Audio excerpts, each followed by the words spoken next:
السلام علیکم ورحمۃ اللہ وبرکاتہ۔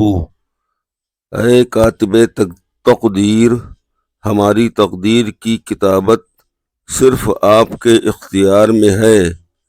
بس اتنی التجا ہے میرے رب، ایسی موت دینا کہ جب ہم آپ سے اور اپنے اس نبی سے جنہیں ہم نے کبھی دیکھا نہیں لیکن ان پر پورا ایمان رکھتے ہیں ملیں تو شرمندہ نہ رہیں۔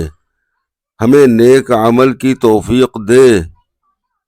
قرآن کی تعلیمات اور سنت رسول صلی اللہ علیہ وسلم پر عمل کرنا نہایت آسان کر دے، آمین۔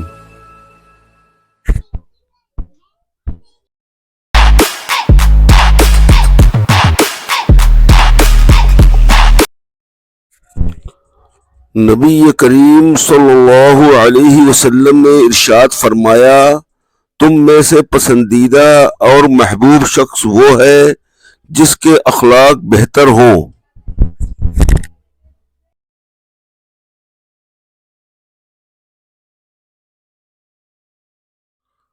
حضرت محمد مصطفیٰ صلی اللہ علیہ وسلم نے ارشاد فرمایا، شیطان تمہارے گھروں میں اس جگہ رہتا ہے جہاں مکڑی کے جالے بنتی ہے۔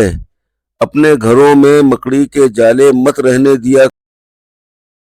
اگر اللہ سے بات کرنا چاہتے ہو تو نماز پڑھو، اور اگر چاہتے ہو کہ اللہ تم سے بات کرے تو قرآن پڑھو۔